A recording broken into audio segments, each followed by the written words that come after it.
The sound of the hall was an ocean, a low, constant murmur of thousands of people dressed in their finest, a confluence of languages and expectations. The lights were warm and golden, reflecting off crystal glasses and silver cutlery. At the center of it all, seated at the main table, was Lucas Haddad. To the world, he was the new Nobel laureate in physics, a genius who had revolutionized the understanding of the universe through fractal geometry. To himself, in that moment, he was just a man, trying to stop the hum of the lights and the scrape of chairs from becoming needles on his skin.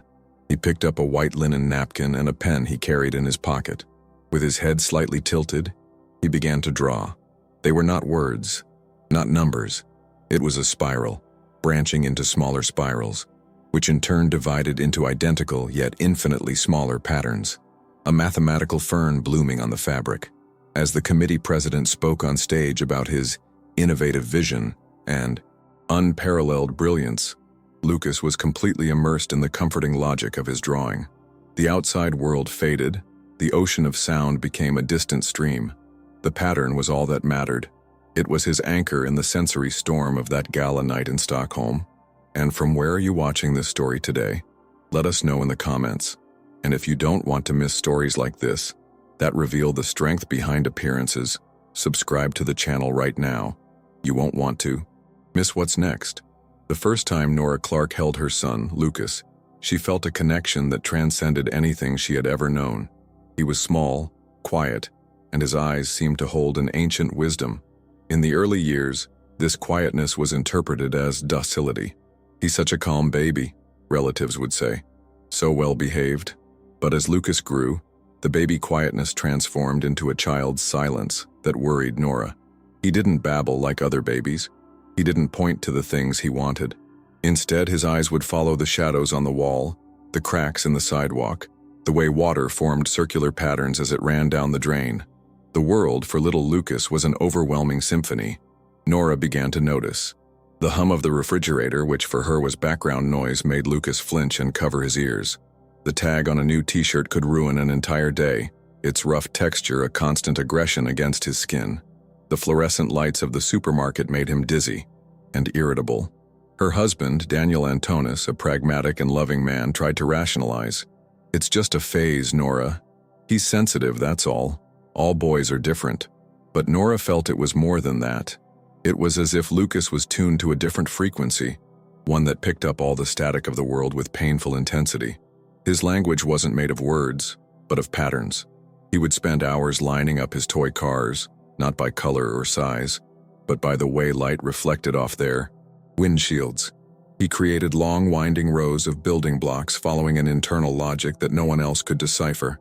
And he drew, on any surface, in the sand at the playground, in the steam of the bathroom mirror, in the margins of his school notebooks. They were always the same motifs: spirals, branches, shapes repeating at ever smaller scales. Nora, in her desperate search for answers, bought books on child development. None of them described a boy like Lucas. The doctors were evasive. "We'll observe," they'd say. "Every child has their own pace." The autism diagnosis came when Lucas was 6 years old. The word sounded cold and clinical in the doctor's office. The specialist explained about the spectrum, about the challenges in social communication, about restricted interests and repetitive behaviors. For Daniel, it was a blow.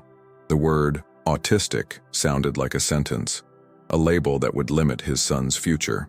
"No," he said in the car on the way home. "They're wrong. Lucas is intelligent. He just sees the world differently. He doesn't need a label." But for Nora, the word wasn't a sentence. It was a key. Suddenly everything made sense. The aversion to noise, the need for routine, the communication through patterns. It wasn't a defect. It was a different operating system. Her son wasn't broken. His brain simply processed reality in a unique and incredibly detailed way. That night, she sat on the floor of Lucas's room as he, absorbed, drew one of his complex patterns on a sheet of paper. She didn't try to interrupt him, didn't try to make him look at her. She just watched. And for the first time, she didn't see a strange behavior. She saw a mind at work. She saw beauty in the complexity. She saw her son. The journey, however, was just beginning. The key Nora had found didn't unlock all the doors. In fact, Most of the world's doors seemed to be locked for boys like Lucas. School was a daily battlefield.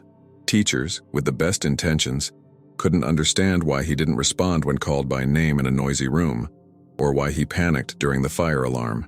"He needs to try harder to fit in," one report read. "He seems uninterested and lives in his own world," complained another teacher. Lucas's own world was his refuge, the place where patterns made sense and the sensory chaos of the schoolyard couldn't reach him.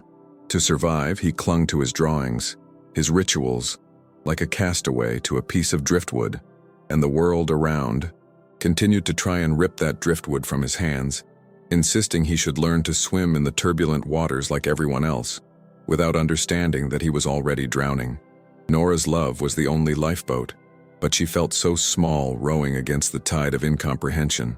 With the diagnosis in hand, Nora and Daniel plunged into a new world of therapies and specialists, each with a promise, a methodology, a new hope. It was a labyrinth of well-intentioned and often contradictory advice. The first major gamble was intensive behavioral therapy, recommended as the gold standard by many professionals. The goal, they said, was to help Lucas acquire social skills and reduce problematic behaviors. To the therapists, Lucas's obsessive drawings were exactly that: problematic behavior, an escape, a way to avoid real interaction. The sessions were painful to watch. The therapist, a woman named Hannah Thomas, would try to redirect Lucas's attention every time he picked up a pencil to draw his fractals. "Lucas, look at me. Let's play with the dolls. How does the doll feel?" Lucas would look at the plastic doll with his blank expression and go back to scribbling the pattern of a miniature tree on the edge of the table. Hannah would gently take the pencil from his hand. "Work first, then play, Lucas." To her, the patterns were the play, a reward. To Lucas, they were his way of breathing. Nora saw the subtle panic in her son's eyes each time the pencil was removed. It was like taking oxygen from a diver. Daniel, desperate for a sign of normality, clung to the therapy with all his might. "He's making more eye contact, Nora. Did you see? He waved at the neighbor yesterday." Nora saw. She saw the Herculean effort Lucas made to complete those tasks. She saw that the wave wasn't spontaneous, it was a rehearsed script. She saw that the eye contact was forced, painful, like staring into the sun. He was learning to wear a mask, to mimic expected behavior, but at what cost? At night, after a full day of training to be someone he wasn't, Lucas would have meltdowns. They were collapses of sensory and emotional overload, explosions of crying and anguish he couldn't verbalize. He'd hide in the closet, rocking back and forth, drawing his patterns in the air with his finger. The mask would fall, and the overwhelmed boy underneath it would appear. The social pressure was relentless. Family and friends, trying to help, offered advice that felt like small stabs to Nora's heart. "You might be spoiling him too much," an uncle suggested. "If he spent more time outdoors playing ball." A friend of Nora's, a mother of 3 neurotypical children, confided, "Maybe you need to be firmer. Kids need boundaries. If he knows he can get away with drawing all day, that's what he'll do." They didn't understand. It wasn't a matter of discipline or a lack of interest in boy things. It was the language of his soul. Daniel, influenced by this external view, would sometimes lose his temper. "For God's sake, Lucas, stop those scribbles and kick the ball with me. It's just a ball." He wasn't cruel. He was scared. Scared that his son would never fit in, never have friends, never be happy. School became an institution of containment. The pedagogical coordinator, Ms. May Freitas, organized a meeting. "We understand Lucas's special needs," she began with bureaucratic gentleness, "but his behavior is becoming disruptive. He draws on the tests, on the desks. He doesn't participate in group activities." They proposed a support plan that in practice meant isolating him in a corner of the room with an assistant who constantly nudged him to pay attention. His attention was there, but elsewhere. While the teacher spoke about history, Lucas's mind was deciphering the fractal patterns in the veins of a leaf outside the window, seeing there the same mathematical principles that govern galaxies. But to the system, he was just an inattentive student. The false hope hurt more than its absence. Every new therapy, every new school plan began with a spark of optimism in Nora's chest and ended with the weight of disappointment. She felt like a failure to protect her son from the pain of not being understood. A failure to make the world see the brilliance she saw. One night she found a drawing Lucas had made. It was an incredibly detailed representation of a snowflake, but within each of its 6 arms, there was a smaller, perfect snowflake, and within each of those even smaller ones. It was infinite, it was beautiful, and underneath, in his hesitant handwriting, he had written a single word: me. Nora held the paper and cried silently in the kitchen. The world wanted him to be a simple, easy-to-understand circle, but her son was a complex, unique snowflake, and the world seemed determined to melt him. High school was a fragile truce. Lucas found refuge in the math and science clubs, where his ability to see patterns was for the first time seen as a talent, not a disorder. His entry into university to study physics was the family's greatest victory. Daniel cried with pride on enrollment day. Nora felt a wave of relief so profound it almost made her falter. Perhaps there, in the temple of knowledge, Lucas's mind would finally be celebrated. Perhaps he had found his tribe. The conflict, however, didn't come from the university's social environment, which Lucas skillfully navigated by avoiding it, but from within academia itself. The stage for the confrontation was the advanced classical mechanics class, taught by the renowned professor Benjamin Martin. Martin was a legend in the department, an old-guard purist. To him, physics was a discipline of precision, of elegant equations and proven results. He had no patience for abstractions, for what he considered philosophical digressions. His world was made of vectors, forces, and certainties. Lucas, on the other hand, lived in the world of complexities and uncertainties. The rigidity of Martin's lectures was, at times, overwhelming. One autumn afternoon, the professor was explaining a particularly complex problem about dynamic systems. The room was silent, except for Martin's professorial voice and the sound of chalk hitting the board. Lucas was sitting in the front row.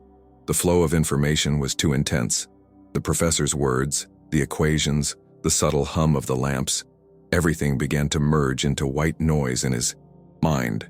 He felt the familiar wave of sensory overload approaching. To anchor himself, to process what he was hearing, he needed to visualize. He needed to draw. Without thinking, driven by a need as fundamental as breathing, Lucas stood up, walked to an empty space on the board and picked up a piece of chalk. And he began to draw. It wasn't an equation from the book. It was a fractal pattern, a visualization of the complexity the professor was describing. Branches emerged from the main line, unfolding into more branches, a visual representation of deterministic chaos. For Lucas, this was the solution, the only way to understand the concept in its entirety. Professor Martin stopped speaking mid-sentence. The entire room turned to Lucas. The silence was now heavy, laden with tension. "Mr. Haddad," Martin said, his voice glacial. "What do you think you're doing?" Lucas didn't respond. He was in his world, the chalk moving with hypnotic speed and precision. The pattern grew on the board, beautiful and intricate. "Mr. Haddad," Martin's voice was louder now, cutting. "I asked a question. This is not an art class. If you cannot keep up with the material, perhaps you should reconsider your field of study." The comment hit Lucas like a punch. He stopped drawing, chalk still in his hand. He turned, blinking under the bright lights, the attention of 50 pairs of eyes on him. He tried to speak, to explain that this was his thinking, his way of solving the problem, but the words wouldn't come out. His mind, so fluid with shapes and patterns, was a maze when it came to verbal communication under pressure. Professor Martin walked to the board. With a look of disdain, he picked up the eraser and, with a single violent gesture, destroyed Lucas's drawing, leaving only a cloud of chalk dust. "This," he said, banging the eraser on the board for emphasis, "is useless. It's a waste of my time and everyone's time in this room. Pack your things and get out. And don't come back to my class until you're ready to take physics seriously." The humiliation was total. Lucas grabbed his backpack, his face burning, unable to look at anyone. He walked out of the room to the sound of his colleagues' deafening silence. The door closed behind him and the world of hope that Nora and Daniel had built seemed to crumble. When Nora received the call from a sobbing, almost unintelligible Lucas, her heart turned to ice. She and Daniel went to the university immediately. They met with the UI Dean, Pierre Carter, an administrator who hid behind protocols. "Professor Martin has autonomy in his classroom," he explained. Lucas violated the code of conduct by disrupting the class. The professor's decision is final. The argument at home that night was the worst they had ever had. Daniel, reverting to his primal fear, was furious. "I can't believe it, Lucas. After all the effort, why can't you just act like everyone else? It was just about paying attention." "He was paying attention," Nora yelled, tears streaming down her face. "That was his attention, don't you understand? He doesn't do it to be difficult, Daniel. It's how he is." "Well, the world doesn't care about how he is, Nora," Daniel retorted. "The world has rules. Professor Martin is an important man. Lucas ruined everything because of scribbles." Lucas heard it all from his room. The word scribbles echoed in his mind, mingling with the professor's useless. What was so natural and essential to him was seen by the world as a defect, a foolishness. That night, for the first time in his life, Lucas Haddad put away his pencils and notebooks. If his language was the problem, he would simply stop speaking. The silence that followed was the heaviest the house had ever known. Lucas's silence lasted for weeks. He abandoned Martin's class and attended other lectures like a ghost, doing the bare minimum to pass. At home, he locked himself in his room. The drawing stopped. The light in his eyes, the spark that appeared when he deciphered a complex pattern, had gone out. Nora felt as though she were mourning a living part of her son. Daniel, consumed by guilt, tried to connect, but his attempts were clumsy, filled with the same language Lucas now rejected. The house became a place of unspoken pain. The change didn't come with a bang, but with a whisper. It happened in the university library, one of the few places where Lucas still felt a sliver of peace. He was sitting in an isolated corner, flipping through a book without really reading, when a woman approached. It was Dr. Maya Yoon, a visiting professor from the mathematical biology department, known for her cutting-edge research on complex systems and self-organization in nature. Lucas had seen her in the hallways but had never spoken to her. "Excuse me, you're Lucas Haddad, aren't you?" Her voice was calm, without the condescending tone he was accustomed to hearing. Lucas merely nodded, bracing himself for the usual lecture about needing to apply himself more. But Dr. Yoon said none of that. Instead, she placed a piece of paper on the table. Lucas recognized it instantly. It was a photo someone had taken of the blackboard on the day of the incident, before Professor Martin erased it. The photo had briefly circulated among students as a curiosity, a bit of gossip. For Lucas, it was a portrait of his humiliation.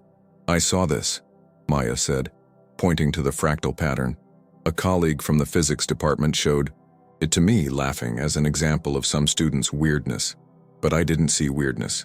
She looked at Lucas, and her eyes were genuinely curious. "I saw the growth structure of a lung. I saw the branching pattern of a river. I saw an elegant model of a chaotic system. What were you trying to solve?" Lucas was silent for a long moment. It was the first time someone hadn't asked, "Why did you draw this?" but, "What were you solving?" The question validated his process, recognized his drawing, not as a scribble, but as an act of intellect. Slowly, his voice rusty from disuse, he began to explain. He talked about Professor Martin's equation, about how the variables unfolded in unpredictable ways, but within defined limits, much like his drawing. Maya Yoon listened with an attention Lucas had never received from an educator. She didn't interrupt him. She nodded, asking pointed questions that showed she not only understood but was fascinated. "Have you read about the geometry of nature? About Benoit Mandelbrot?" Lucas shook his head. The following week, Dr. Yoon found him again. She brought him books. Not textbooks of classical physics, but books on chaos theory, on the mathematics behind the shapes of clouds and coastlines. She showed him computer programs that could generate the same patterns he had intuitively drawn since childhood. She didn't give him therapy. She gave him tools. She didn't try to change how he thought. She gave it a name: fractal geometry. It was a silent turning point. There was no apology from Professor Martin or retraction from the university. The outside world didn't change, but Lucas's inner world was rebuilt. He had a mentor, someone who saw his mind not as a puzzle to be solved, but as a landscape to be explored. Under Maya's guidance, Lucas began an independent research project. He started applying his insights on fractals to real-world problems. He modeled the spread of forest fires, the formation of neural networks, the flow of data on the internet. His drawings, once a source of shame, became the foundation of complex simulations. They were no longer useless scribbles. They were the language of a new scientific field. He no longer had to hide. Dr. Maya Yoon didn't fix him. She simply opened a door and let him into a world where his native language was spoken. And for the first time, Lucas Haddad felt he might belong somewhere. The light in his eyes, slow but steady, began to return. The journey back wasn't a straight, upward line. It was a series of small victories, each building the foundation of trust that had been shattered. The first victory was a paper. Co-authored with Dr. Maya Yoon, Lucas submitted his first work to a niche scientific journal on mathematical modeling. The paper, titled Fractal Structures in Dynamic Systems, a visual approach, was dense, filled with his drawings now translated into formal equations. The acceptance letter arrived by email on a rainy morning. Nora found him in the kitchen, staring at the computer screen with an expression of silent awe. When she read the message over his shoulder, she hugged him. Lucas didn't hug her back. Physical contact was still complicated for him, but he allowed the hug, a small concession that meant the world to her. The second victory was an invitation. Someone at a small symposium on the other side of the country had read the paper and invited him to present his research. The idea of public speaking was terrifying. Lucas almost refused. It was Daniel, his father, who surprised him. Consumed by guilt since the incident, Daniel had been reading the books Maya had given Lucas, trying, in his own clumsy way, to enter his son's world. "You should go," Daniel said during dinner. "I'll go with you. I won't understand a word you say, probably, but I'll be there in the front row." The lecture was a disaster and a triumph at the same time. Lucas walked onto the stage, stiff and uncomfortable. He stammered, avoided eye contact, and in a moment of overload, simply stopped speaking and turned to the screen, using the laser to trace the intricate patterns of his simulations in silence for almost a minute. Some in the audience shifted in their seats, uncomfortable, but others, the scientists who understood the depth of what they were seeing, leaned forward, fascinated. After the lecture, a small group formed around him, not to socialize, but to ask specific, probing questions. Daniel watched from afar. He didn't understand the math, but he understood the respect in those strangers' eyes. For the first time, he saw Lucas not through the filter of his own expectations and fears, but as others saw him, as an equal, a colleague, a pioneer. On the flight back, Daniel placed his hand on Lucas's shoulder. "I'm proud of you," he said. Just that. And for Lucas, those words healed a deep wound. The victories continued to pile up, like the patterns he loved so much. A full scholarship for a doctoral program at a more prestigious university, a research fellowship at an institute in Switzerland. His papers began to be cited. His name started to be whispered at conferences. He never became a charismatic speaker or a skilled networker. His genius lay in his quietness, in his ability to see the connections that everyone else overlooked. He communicated through the sheer elegance of his ideas. The most significant victory, however, was personal. During a holiday visit home, Nora found him on the porch, observing a fern in the garden. "It's amazing, isn't it?" Lucas said, his eyes not leaving the plant. "Each frond is a smaller version of the entire frond, and each segment of the frond is a smaller version of itself. It's an infinite pattern. The universe repeats itself at every scale." He then looked at Nora and for the first time used his language to explain her world. "It's like your love, Mom. It's the same thing in the grand gesture of taking me to university, and in the small gesture of cutting the tag off my shirt. The same pattern of care repeated infinitely." Nora was speechless. The tears that came were of a joy so overwhelming she could barely breathe.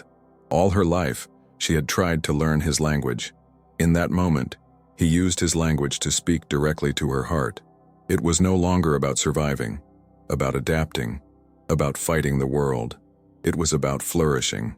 Lucas wasn't just finding his place in the world. He was redrawing the map. And every small victory was a stroke of a pen, a new branch in his beautiful, complex life pattern. The years that followed were a testament to Lucas's quiet resilience.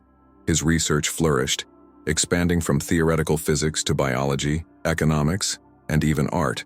He became a respected, though enigmatic, figure in his field, not for his personality, but for the irrefutable power of his work. Communication remained a challenge, but he found his own ways. He preferred long emails to phone calls, online collaborations to in-person meetings. He built a professional world that adapted to him, rather than forcing himself to adapt to the world. Nora Clark, now with graying hair, watched her son's journey with a feeling that went beyond pride. It was a deep sense of peace. She stopped worrying if he would be happy in the way society defined happiness, with parties, many friends, and casual conversations. Lucas's happiness was different. It was in the quiet of his office, in the beauty of an equation, in the discovery of a new pattern in nature. It was a quiet yet profound happiness. She finally understood that her mission as a mother wasn't to cure her son's autism or to make him fit in. It was to love the person he was and to fight for a world that had space for him. She often remembered Professor Benjamin Martin. For a long time, the memory came with a surge of anger, but with time, the anger dissipated, replaced by a kind of melancholy. Martin wasn't a bad man. He was a blind man, blinded by the rigidity of his own knowledge, unable to see genius when it presented itself in an unconventional form. His greatest failing wasn't cruelty, but a lack of imagination. He was a gatekeeper to a garden he himself couldn't see. Lucas's true victory wasn't proving Martin wrong. It was proving the garden existed. Daniel's acceptance was a slower but equally profound transformation. He went from fear to denial, from guilt to pride, and finally, to acceptance. He learned to communicate with Lucas on his terms. They didn't play ball, but they spent hours together in the garden, with Lucas explaining the mathematics of a flower's petals, and Daniel listening, mesmerized. He stopped trying to understand his son's mind and simply learned to love it. True acceptance, Nora realized, isn't when you understand everything. It's when you stop needing to understand in order to love unconditionally. Their journey as a family had been redefined. The sensory meltdowns, the communication difficulties, the strangers, stares, none of it completely disappeared. Autism wasn't a phase to be overcome. It was an integral part of who Lucas was, like the color of his eyes. But they had learned to navigate this terrain. The pain of the past hadn't been erased, but it had become the fertile soil where understanding and resilience had grown. Nora realized that society often confused conformity with well-being. They wanted Lucas to conform, but his well-being wasn't in being like everyone else. It was in having the freedom to be himself, in all his neurological complexity. The fight wasn't to change Lucas for the world, but to change a small corner of the world for Lucas. And in that small corner, he wasn't just accepted, he was needed. His unique way of seeing was what made him not just different, but brilliant. And that was the most profound lesson of all. And then, the call from Stockholm came. The news of the Nobel Prize in Physics. It was surreal. Nora answered the phone, heard the solemn, accented voice, and handed the receiver to Lucas. He listened in silence for a long moment. When he hung up, he looked at his parents and said, with his characteristic directness, "They understood." Finally. There was no elation in his voice, just a calm statement of fact. To the world, it was the pinnacle of scientific recognition. To Lucas, it was the final validation that his language, the language of patterns, was not just valid, but essential. We are back in the banquet hall in Stockholm. The ocean of sound, the golden lights. Lucas Haddad's name is called again, this time for him to walk onto the stage and receive the medal from the king. He rises, carefully tucking the napkin with his mathematical fern drawing into his jacket pocket. He walks to the stage with a measured, deliberate step. He doesn't smile at the crowd. He doesn't wave. He simply is. As he reaches the podium for his speech, the silence is absolute. Everyone waits for the wisdom of the new genius. Lucas's speech is not long or eloquent by traditional standards. It is precise, honest, and unforgettable. "When I was a child," he begins, his voice steady but uninflected, "I saw the world in patterns. This was considered a problem to be corrected." He pauses, looking at something beyond the audience. "I was told my way of thinking was useless." He pulls the napkin from his pocket and holds it up. Television cameras zoom in, and the image of the complex fractal pattern appears on the giant screens around the hall, and to millions watching worldwide. This pattern and others like it are not an escape from reality. They are the fundamental grammar of reality. It's in the way your lungs breathe, how trees grow, how galaxies form. He looks at the audience, and for the first time his eyes meet his mother's. I thank the Academy. I thank my mentor, Dr. Maya Yoon, who gave me a dictionary for my own language. And I thank my parents, who learned to speak that language with me. He pauses again. Many years ago, a professor expelled me from his classroom for drawing patterns like this. He was not a bad man. He just couldn't see. This award is not for me. It is for all the children, all the thinkers, all the people who have ever been told that their way of seeing the world is wrong. It is not. It simply is different. He steps away from the podium. The audience remains silent for a second, processing the depth of his simple words. And then, the applause begins. It's not polite applause. It's a roaring ovation, a wave of sound that echoes through the hall. In a nursing home thousands of miles away, a very old and frail man watches the ceremony on a small television. It is Benjamin Martin.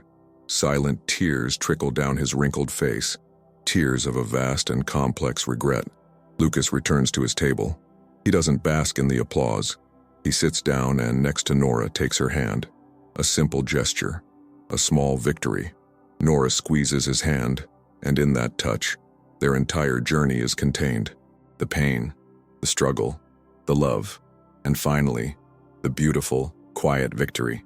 The pain of the past hadn't disappeared, but it had become part of a much larger tapestry, a complex and magnificent pattern, much like the ones Lucas used to draw. And the future, they knew, was an infinite space for new patterns to unfold. The genius wasn't hidden, waiting to be found. It was there all along, speaking a language the world needed to learn to hear. Lucas's story reminds us that the greatest obstacle to human progress is not ignorance, but the illusion of knowledge, the refusal to see what doesn't fit into our boxes. If this story touched you, like it, comment, and subscribe. Someone might need to hear this today, to be reminded that their own way of seeing the world is not just valid, but might be exactly what the world needs.